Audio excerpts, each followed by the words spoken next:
Constructing your life is about much more than just building a bank account. Each week, join real estate entrepreneur and mindset coach Austin Linney as he interviews guests who are constructing their dream lives and impacting the world around them on a daily basis. If you're an entrepreneur or wanting to start a business, or you just want to hear motivating stories of how others have overcome the odds, you are in the right place. And now for your host, Austin Linney. Guys, welcome back to Construct Your Life. This is Austin Linney here, and in true Construct Your Life fashion, somebody sends me an email, we get connected, we haven't spoken, we haven't done any of those things, so I get to learn along with y'all. We have Mr. Alex Wells here. How are you doing, sir? I'm doing great. It's a pleasure to be here.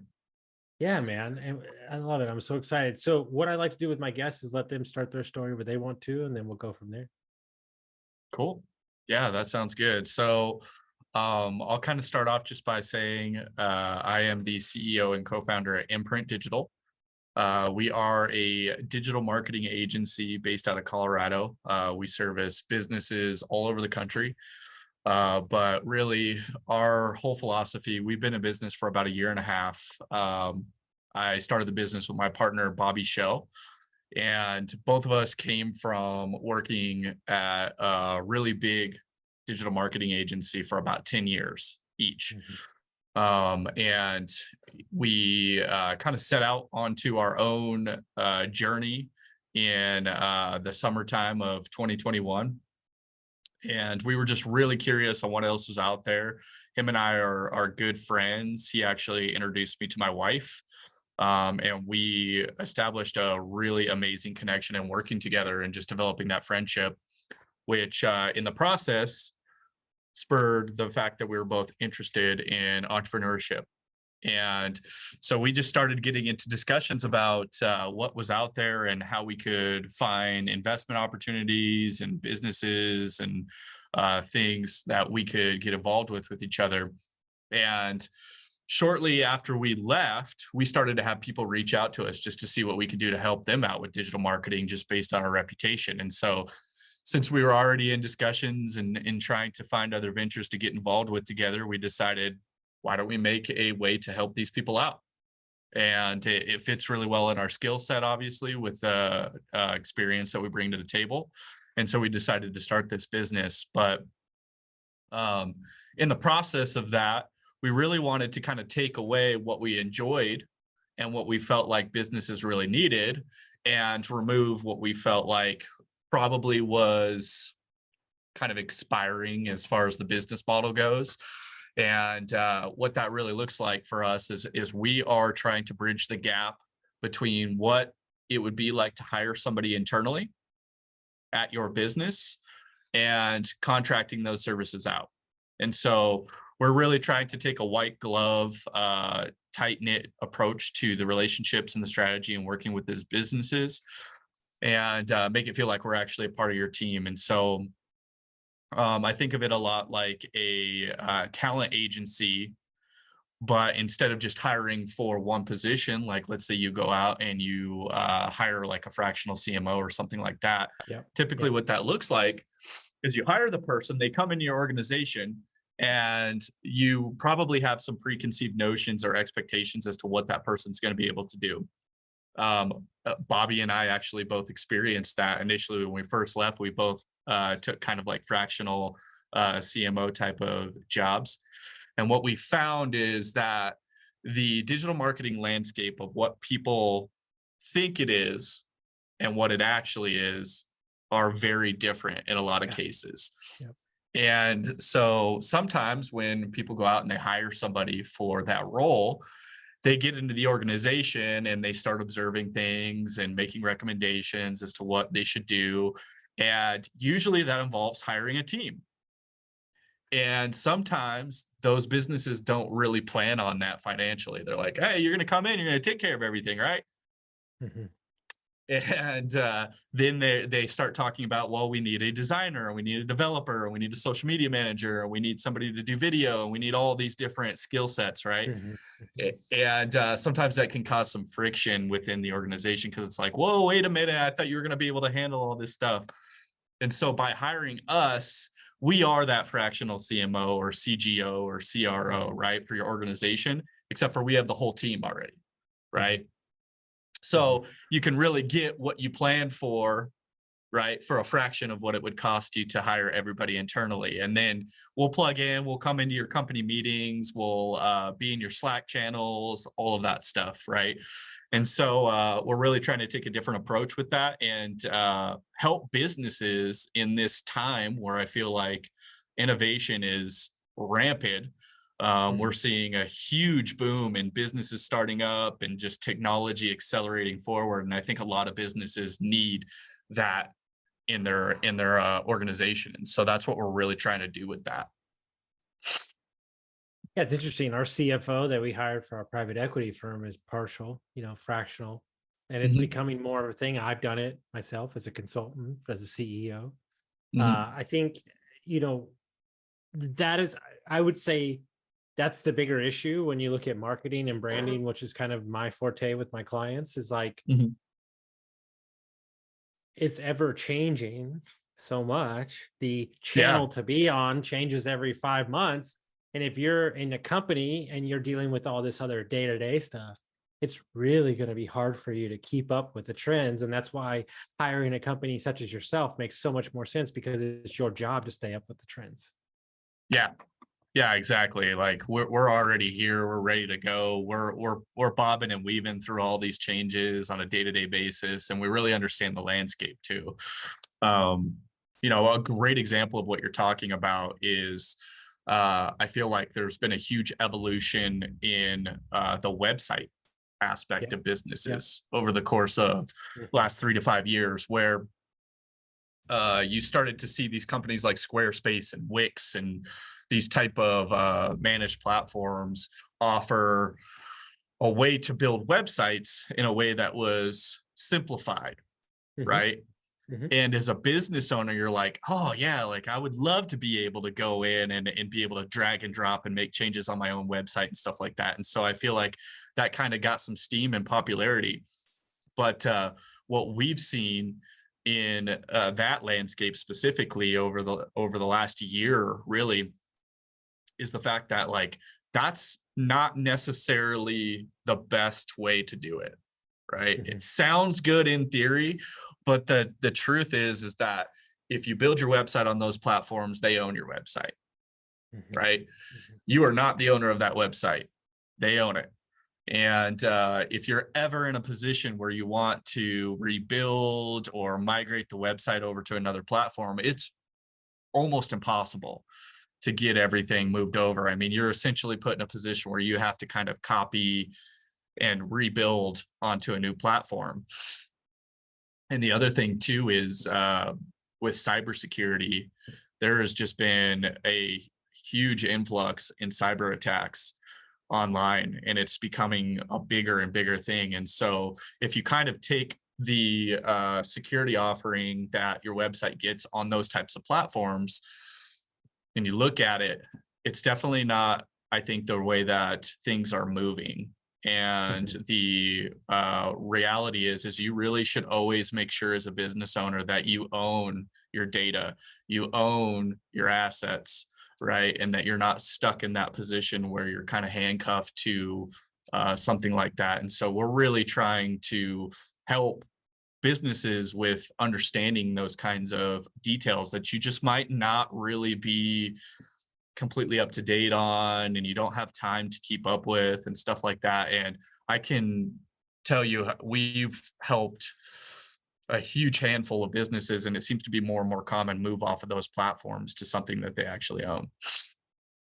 There's a couple of points I want to hit on, because I think marketing and digital media is such an interesting topic. I think the first thing is that business owners need to look at marketing as an investment, not a cost.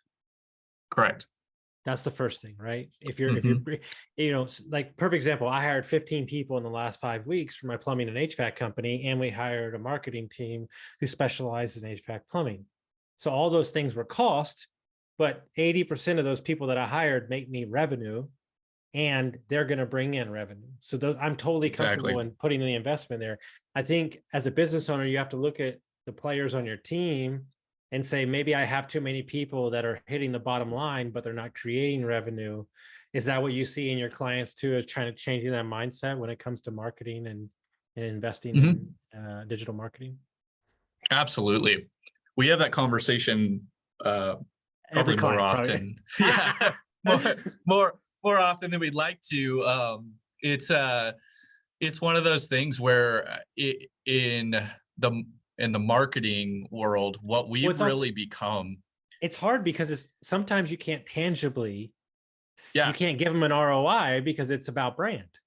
yeah, yeah. You're spot on with that. It's we've become consultants in a lot of ways. Um, it's when you have had a chance to work in marketing for as long as we have, you've had a chance to see so many different types of businesses and work with so many organizations. You get knowledge that I think is completely irreplaceable, and something that a lot of people don't really get the chance to absorb in their career. And that really has put us in the consultant seat a lot in working with businesses. And so we'll have to have those kinds of conversations of like, okay, so how do you think about marketing? You're looking at this monthly payment, right? And you're thinking, oh, it's on my expense sheet. But the reality is that when it comes to marketing, it is like, we often say that we print money at a discount, right? You're investing. It is an investment. You might be paying for it monthly, but the reality is that monthly payment in making sure that all of these things are being taken care of and they're consistent and that you're keeping up with the trends that are going on. That's an opportunity to be able to generate revenue in your business, right? Almost like a loan. You give us the money and you make it back. I mean, essentially, we're just collecting interest on your growth as an organization.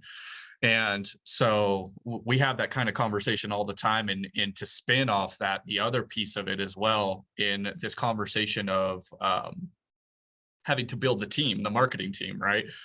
We have the conversation a lot about trying to break down what that actually is and comparing it, right? So like you hire an internal employee, right? Or you go and let's say you buy groceries, right? When you're going to the grocery store or you're hiring an employee, when you are getting that service, right? Somebody's checking out your groceries. That person has a salary or an hourly wage or something that's associated with them that's taking care of that work for you. Same goes if you hire an employee, right? Like you hire somebody to go and let's say you're hiring an HVAC tech for your business, right? You have to pay that person, right? So the reality is that when you think about digital marketing and you're like, okay, well, you have a marketing director, you have a graphic designer, you have a social media manager, and you start to go out and do a little bit of research on those average salaries and stuff like that. And you're like, okay, so I'm hiring you, the digital marketing company. You're having this many people work for me, and you're having to pay those people, right? All I'm paying you is that monthly cost, right? I'm not really thinking about it as, hey, so this person has a wage and this person has a wage and this person has a wage and how much it actually costs you to do that service for me effectively, right? And having those kinds of conversations too. Well, I read a book and I haven't finished it. I probably should, but I kind of put it down after I heard it kind of set it home for me. It's called Design to Scale. It's talking about business. And it was saying that like every company, especially a large company, should have two marketing departments. There's two marketing departments. There's a brand department, and then there's a short-term ROI marketing department. And that was like it really illuminated something to me because, basically if you look at me as a brand, my personal brand, like the podcast is my brand awareness at all times. And then there's short-term ROIs, which is talking to schools, talking to groups of people, going to masterminds, going to conferences, et cetera, et cetera. The Instagram, the Twitter, the YouTube, the podcast, it's kind of like your digital resume of if you're full of crap or not, to be honest with you. Most people, even I hire company, here's what's wild to me, and this is how it really hits home. And you can use this story for your clients for moving forward. So we've got 3 businesses under contract in the last 8 months that we're buying, right? And we'll scale these businesses to, it doesn't matter what we're scaling. They're going to go high, right? Mhm. Every buyer that I contacted with, the first time they found my name out, they went right to my website and my social media channels and checked me out. Yeah. So when we go create $100 million of revenue, how important is that website I built 3 years ago, right? How important is it to keep up with that? How important is the 5,000, the 500 podcasts I've done of me saying the same thing, being consistently myself? And I really think that's what a lot of people don't think about. And I'll be honest with you, I didn't either until like the buyers would like mention it out of the blue. And I'm like, whoa, like, and so like I went back and I like made sure my LinkedIn was dialed in and everything. And I'm like, okay. That was like a really aha moment to me to understand that every like digital footprint matters, right? Even my masseuse was like, man, I looked you up the other day and like you're everywhere. And I'm like, he's like, who am I massaging? I'm like, dude, I'm just me. But like it's just Mhm. wild to me. I don't think enough people think about the footprint, right? Yeah, yeah. It's we have that conversation a lot too. So the way that we approach that is really, if a business contacts us and they're like, hey, I found you guys, looks like you guys really know what you're doing, I need digital marketing. And maybe they have in their mind a piece of that puzzle that they feel like they need the most. And the main one that often comes up is ads, right? Business will come to us and they'll be like, I really, really, really need to grow my revenue, right? I'm having a hard time putting a cost to your service. I need an ROI. And what that oftentimes makes them think about is, if I can get some ads running, I'm going to get some sales. And then what we'll have to talk about is, what have you been doing? Mhm. Right? Mhm. Because one of the biggest mistakes you can make in your digital marketing strategy is going ads first. Mhm. Because if you don't have a brand out there, if you haven't been consistent on social media, if people can't find you at all, if people have never seen you before, if you haven't done anything to build trust from people and you go out there and run ads, that's a good way to go in the negative quick, because people are going to respond to your ads better if they know who you are, if you built trust, right? And you focused on marketing your brand well, right? Then they see the ad and they're like, oh yeah, I've seen these guys consistently. They seem like they know what they're doing, right? See the ad, the service or the product is needed, they're going to be more likely to buy. And so we always really want to make sure that we're laying that foundation on the brand marketing side Mhm. first, right? Don't even start ads yet, right? Get that going, get that consistent, make sure that you have a good strategy for that in place. And then you introduce the ads and you're more likely to see an ROI, right? Ads are a supplement to your marketing strategy, not the main factor, right? Like if it's Mhm. fitness, it's like you could go out and exercise all the time, but if you're going to McDonald's every day, how are you going to see results? So your brand marketing is like your diet, right? And then you introduce your consistent fitness, and then supplementation, right? Making sure that you fill in the gaps with your ads then at that point. So I'm a business owner, and 9 times out of 10, this is what I see from the guys that we'll buy from. I'm a Mhm. business owner. I'm managing all the employees. I'm worried about this. I'm lawyer and contracts, and marketing. I would say is probably the last thing they ever think about, if not any, right? Mhm. Especially if they have business already.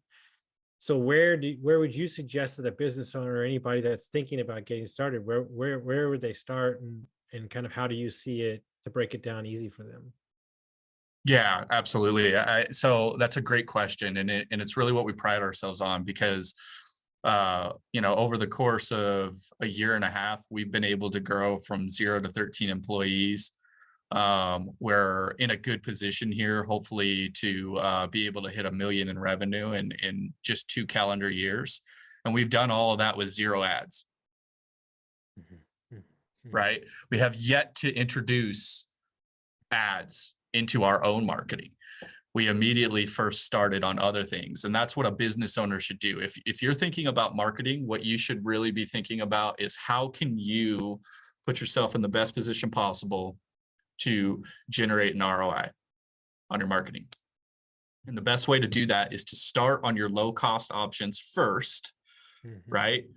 And so where I always start, if we ever have somebody reach out to us and they're thinking they're really, really cost conscious, I'll honestly tell them, hey, maybe it's not the right time to immediately start putting money and investing in digital marketing, right? Because you don't really have a consistent revenue stream. You don't really seem like you're prepared to have cash out. You don't have enough cash coming in. And so what you should always really start with is you should start with networking and a very strategic bootstrap approach of getting out there, boots on the ground, knocking on doors, putting up door hangers, going to local events, having conversations with people and getting your name out there, right? Because that's just your time, right? And you'd be surprised by showing up consistently at places where people are who are going to need your service. They see your face, they talk to you, you have conversations. All of a sudden you end up with numbers in your phone and a stack of business cards, right? And then you gave out your business card, you gave out your contact info, and they need what you have. How huge that's going to be for your business, right? You can start getting some sales, you can start getting some revenue in the door. So start there, right? Start there first. And it's funny coming from the digital marketing company. Well, I told my lead sales guy, who's like my third in command, who I'm trying to teach. I'm like, hey, you want to go to the Chamber of Commerce yearly dinner with me? And he's like, why? And I'm like, oh, you little young Wittapon. I was like, I have so much to teach you. And dude, I met a guy who's building a 30,000 square foot factory. Sat at my table. We're probably going to do his work along. He knows everybody in town. That led to 3 other meetings with the 3 wealthiest people in town from a $50 price ticket. And, it's like I've always found myself, especially as we get more digital and more social media, I tend to live by the creed, go the opposite direction that people are running to. Don't get me wrong. I'm still on Twitter. I still have a podcast. But I like hand marketing. I like I'm going to speak at the Votech school. I'm going down to meet the teachers. I stop in at local businesses. I eat at different restaurants. Hey, how are you doing? Is there anything we can do for you? Like, yeah, you might not see a huge ROI, but when it is time, they're going to know that you were the guy that was there and you're always checking in on them. And a lot of business owners are so in their business that they're not even looking at doing that. Oh, we'll forget, and unfortunately, the rise of COVID really gave people a false sense of what actual business is. One of my favorite comments I ever heard, like over the last 6 months, was they asked the guy who owned a big sales organization how he felt about the economy shifting. And he goes, I did a company-wide email and I said, welcome back. You actually have to be salesmen now. I'm very excited for this time. And I think a lot of business owners got a lot of business, especially in the trade space that I'm in. We're busier than ever. And they kind of, some of them are resting on their laurels. Like brand building isn't day in, day out, no matter how busy you are every day.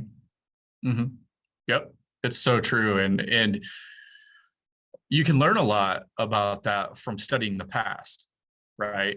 One of the biggest reasons why I developed that thought process was talking to one of my mentors who's been able to be a successful entrepreneur for decades, right?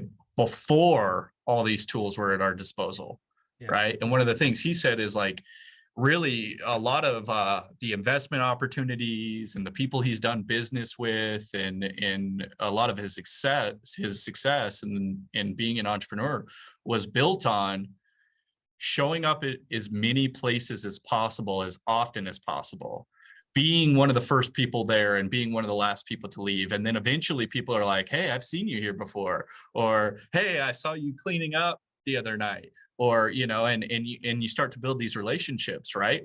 Because before I worked at the digital marketing agency, I worked at two other organizations who were being forced to adapt to the digital world, right? It was, the recession came around in 2008, 2009, right? And a lot of people were searching on ways to find savings in their business. And, the marketing landscape prior to a lot of these tools was much more expensive than it is today, right? So your options were really the networking piece, or you could go out and you could buy a billboard, you could run a commercial, I worked for Thrive, which is now it's a small business platform and digital marketing company. But what that company used to be was Dex for the yellow pages, right? And I remember meeting with businesses that would spend tens of thousands of dollars a month just to have a big yellow page ad, and now you can invest a fraction of that to use these tools and to be consistent in your digital marketing strategy. So study the past a little bit, kind of see how things have changed, and the fact that like this digital world is actually a luxury for business owners. It's never been easier to try to get the word out there about your business than it is now, right? So just understanding that, and then realizing that if you can invest in that opportunity, take advantage of it, it becomes a huge asset for your business. It really, really does. And it's even like, if you ever try to sell a business or buy a business, that's some of the things that they look at, right? Like if you have a solid social media following and consistent traffic to your website, your business is more valuable. 100%. Right? Well, one of the greatest things I ever heard, I've used it like 70 times because I heard it's so good. This guy was a plumber. I forgot where he was, but he did his billboard upside down on purpose. And he said he made $500,000 from that because people would call and go, "Oh, do you know your billboard's upside down?" And he goes, "Oh, no kidding. They must have messed it up. Do you need any plumbing services?" And it's like, for me, I'm in a small town. Like we just approved and went on the radio, right? If I was in a major metropolitan, you'd be like, "Dude, the radio don't work." I was like, even I told the woman, "I haven't listened to the radio in 20 years. She goes, "Well, they listen here." And she goes, and so you have to, you can't just go with what you know. You have to look at the data. One of my favorite books in the entire world is Good to Great by Jim Collins. I think it's one of the best business books ever written. And he talks about radical honesty. As a business owner, looking and say, "You know what, man, maybe I don't understand this stuff, but maybe I need to hire somebody that does." Now, here's my problem, though. And I'm sure you get this a million times too, though. There's a lot of shysters out there in your space. I'm a coach as well. There's a lot of shysters in my space. I have to fight through that. I've been taken, for thousands of dollars by marketers who didn't do anything. I've learned my lesson multiple times, right? So I'm very cognizant about this. How does one who's looking as a business owner or a personal brand, how do they determine what is a good agency and what isn't a good agency? And how do you know these days? Yeah, it's a great question. I have that conversation often too. And the best advice that I can give business owners when they're looking for digital marketing companies, or they've experienced something bad in working with somebody before, pay attention, learn, right? There's definitely things to look for. And one of the biggest things to look for is how much do they know about some of those experiences, right? If you're talking to somebody or you're looking for that service, ask them questions about the industry. And if they're willing to be honest, then you might have found something that you should consider.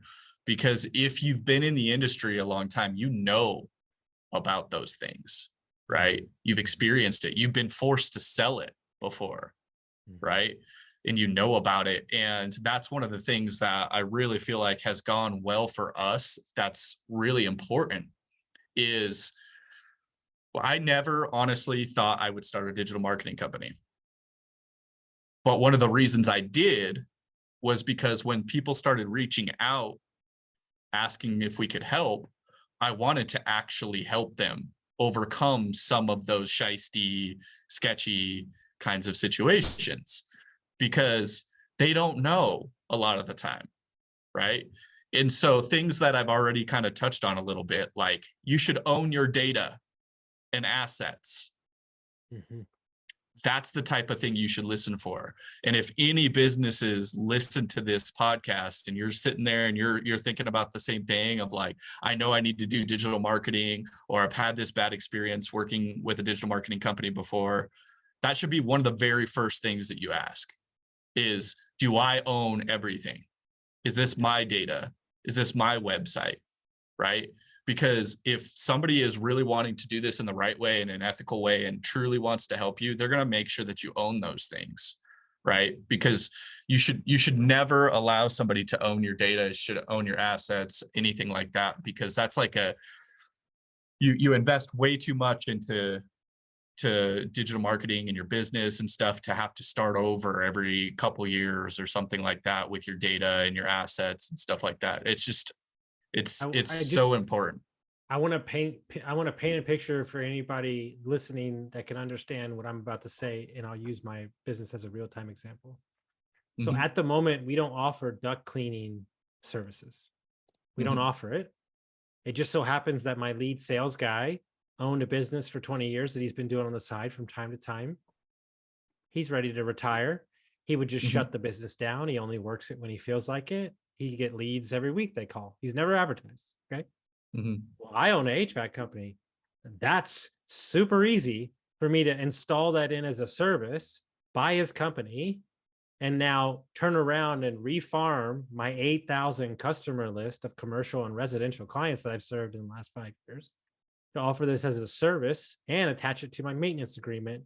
Now, why is this business so attractive to me? Because I already have a client base that we've serviced for 25 years. But the only reason why we can do that is because I had to make my sales guy go through, because we don't have a CRM, and pull up all of our clients for the last 5 years. But if I had a CRM, it'd be as quick as a boom, boom, click, send them an email. We offer this now. That's what people need to be thinking about. Like, you might have a business in your vertical, but that customer list is gold, right? And then, so you might not have to really do anything extra besides do what you already do, but now you've created, I think that we're going to do, in my personal opinion, almost $250,000 off that business in the first year, but we're not even counting the money that we're going to sell as a cross sell to replacement units because we're in their house for the duct cleaning. So that's the way I look at business, is like, that's just another vertical within the line of services that we can create that. And that's what a digital presence really creates for you, is to bolt on those services and then push forward. Yeah, absolutely. You're 100% right. It's one of those things where if you are in a position where you're like, hey, how are you going to generate me an ROI? There's the key to an ROI is data. Yes. Right. Because you know, that the data is what allows you to calculate, right, and to make adjustments and to improve in order to grow that ROI, right? And so if you have to start over in data collection every time that you go into a new relationship, or you start a new digital marketing strategy, or you hire somebody to help you with digital marketing, then they're put in a position where their back's up against the wall. And they're like, well, the first thing we need is data. Yeah. There's a plumber business that we put an offer on. They got 3 of their offers. We didn't get it. Didn't matter. I didn't really want it. But they had 60,000 customers in their data bank, in their CRM. Yeah. Like, we almost valued the business more for just to be able to take that customer list. And they didn't have HVAC. We were going to add on HVAC. Then what was the ROI? And I want to say my COO said that it was like $250 a customer was the traditional, like, what it would cost to get a new customer or something like that. So boom, there's the value of that list right there, right? And so, you know, if they're not, let's say they're not in a place as a business owner where they could hire your company just yet, should they pick one platform to go on and just own that? Should they find out, like, that's what people don't understand. Each platform has its own audience, different audience, right? What's your suggestion for them getting started? Yeah, so I would focus outside of the initial kind of bootstrap approach I was talking about. Refine your brand. So I would definitely make a huge effort in understanding who you are to people and what problems you're solving.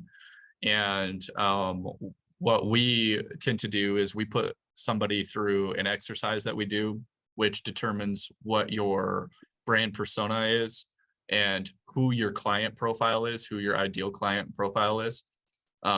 Because it's going to be really important to understand that when people see you, that it's not just about what you do. A lot of businesses tend to approach their content and in everything, their any sort of advertisements or anything that they do around how can I tell people who I am and what I do. But what you should really be thinking about is who is the customer and what problems do you solve for them, so that they can identify the fact that I'm that person, I have these problems, they're going to solve these problems for me, right? So focusing a lot on that's going to be really important, and that'll allow you to evolve your branding from like a logo standpoint and a website standpoint, and how you create social media content and everything. It really kind of trickles off of that. So that's one of the things that like I would really, really take some intentional time in devoting yourself into understanding that more, so that you can build your business around the customer rather than yourself. So that's one thing. And then when you start to think about the next steps of like, okay, so website, if you have a service-based business, you should be thinking WordPress for website, right? And there's a big reason for that. One of the biggest reasons is you can actually own it, right? It's easy to own that platform. It's an open source thing. You can build a WordPress site on a lot of different things, but at least it's yours. It's easy to export and migrate or redesign or anything like that with WordPress, because there's so many different options with that. So that's what we'd always recommend for a service-based business, is that the majority of all websites on the internet are WordPress websites. And there's a reason for that. It's been around for a really, really, really long time. It's a platform that's always evolving and growing with the times. They put in tools that make it so that it functions very similar to like your Squarespace and your Wix and stuff like that too, to make it easier to edit. So you immediately address that problem. It's customizable. You can actually get into the code and you can customize the website and stuff. It's more secure. There's tons of benefits with going that route. And then when you start to think about dispersing your content, so like your social strategy and things like that, what you're really going to want to do is you're going to want to determine, does your business fit in a certain platform, right? If you're B2B, you really got to be thinking LinkedIn, right? If you're B2C, there's still a huge audience on Facebook, right? Even though I feel like Facebook is starting to slow their dominance a little bit in that route, it's still the highest used platform. And it's also community based too. That's what we've started to notice about Facebook, is it's pretty community based. There's a lot of opportunities with networking within inside like local city groups and different things that you can use to get your message out to selected groups easier. And then, building off of that, your Instagram, your TikTok, each platform has its own benefits to it, but you probably want to pick like 3 primary ones to start. That's usually where we start. You don't want to spread yourself too thin and be like, I'm going to hit everything as much as possible. I would really try to consolidate that into probably 3 platforms to start, just depending on what kind of business you have. I love that. So if people want to find out more about you and your company, where would they go? Yeah, you can go to imprint-digital.com. That's our website. You can fill out a form, give us a call. We're happy to help answer questions you have. I'm really active on LinkedIn. You can find me at Alex Wells on LinkedIn. And then our company's all over social media. So we have Imprint Digital on LinkedIn, TikTok, Instagram, Facebook. You can always interact with us there. Each platform we kind of approach a little bit different, but our focus really is educational resources, culture, and just really trying to paint the picture of here we have the knowledge, we're here to help, but we're also people. We like what we do. We have a good time doing it. And by doing that, I think you would have a good time working with us as well, because we're approachable, we're eager, we're motivated, and we're the type of people that you would genuinely enjoy having a conversation with, taking out to lunch, and actually spending some time with off the clock. My CFO said he has two rules in business when I first met him. He goes, Yeah. if I had to ride in the car with the person for 8 hours, Mhm. I would do business. That would be my client or customer. And then he goes, if he texted me on a Saturday, would I be upset? And I was like, Right. I love those two things. Those are amazing. I was like, that's an easy barometer, you know? Yeah. So man, thank you so much, man. I'm excited for people to hear this and understand that I truly believe that marketing is a way to extend your business and create something special. So if you got some value from this episode, send it to a friend, and I'll see you next time.